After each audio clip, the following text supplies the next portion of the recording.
मराठवाड्याला वेगळे आरक्षण मिळावे या मागणीसाठी छत्रपती संभाजीनगरात आंदोलकांनी रास्ता रोको केलाय।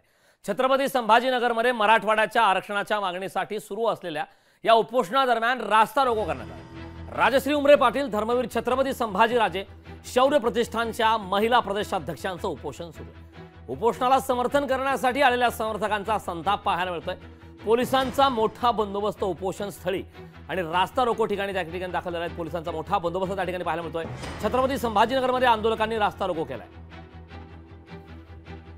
या संदर्भात ताजी अपडेट देण्यासाठी आपले प्रतिनिधी सचिन बडे आपल्या सोबत जोडलेले आहेत। सचिन, सध्या छत्रपती संभाजीनगरमध्ये मराठवाड्याच्या आरक्षणाच्या मागणीसाठी सुरू असलेल्या उपोषणादरम्यान रास्ता रोको करण्यात आलाय। त्या ठिकाणी आपण आहात, सध्या त्या ठिकाणचे ताजे अपडेट्स काय? करंजी छत्रपती संभाजीनगरमध्ये मराठवाड्याला वेगळं आरक्षण मिळावं आणि त्यासोबतच मराठवाड्याच्या इतर मागण्यांसाठी आंदोलन सुरू आहे, उपोषण सुरू आहे आणि काही जणांनी रास्ता रोको करण्याचा प्रयत्न केला। आपण जर या ठिकाणी पाहिलं तर हे आंदोलक आहेत, त्यांनी रास्ता रोको केलेला आहे। हातामध्ये शेतीचं साहित्य आहे, या ठिकाणी गमेले असेल, फावडे असेल ते घेऊन या ठिकाणी ते आंदोलन करतायत। आपल्यासोबत आंदोलक आहेत, काय मागणी आहे तुमची? मराठवाड्यातील मराठा समाजाला हैदराबाद गॅजेटिअर कुणबी पत्र देण्यात यावं, हैदराबाद गॅजेट लागू करण्यात यावा।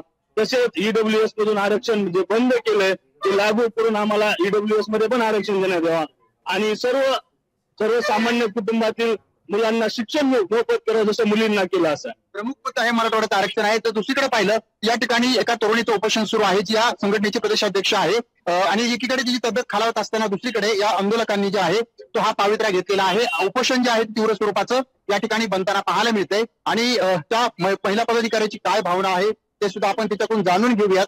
कारण प्रामुख्याने जर पाहिलं तर हा मुद्दा जो आहे हा राज्यभरामध्ये गाजत आहे। अशामध्ये छत्रपती संभाजीनगरमध्ये सुद्धा हा मुद्दा जो आहे तो अधिक तीव्र स्वरूपाचा बनताना पाहायला मिळतो। या ठिकाणी आपण पाहताय उपोषण करता महिला आहेत, तिच्याशी आपण संवाद साधतोय। थोडक्यात काय सांगाल ताई, काय तुमची मागणी आहे?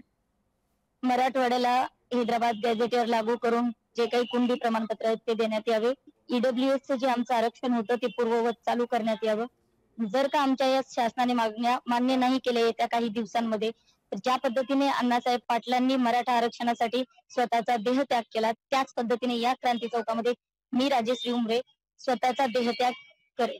नक्कीच आपण या ठिकाणी पाहताय की आता अक्षरशः या ठिकाणी इशारा दिलेला आहे, जर आरक्षण लागू नाही झालं किंवा मराठवाड्याला वेगळं आरक्षण नाही दिलं तर उपोषण तर सुरू आहेत, मात्र जीवाची पर्वा करताना न करताना या ठिकाणी तरुणी दिसत आहे। नक्की सचिन, खूप खूप धन्यवाद या सविस्तर अशा माहितीबद्दल। लोकशाही मराठी ऐका, पहा, जागरूक रहा।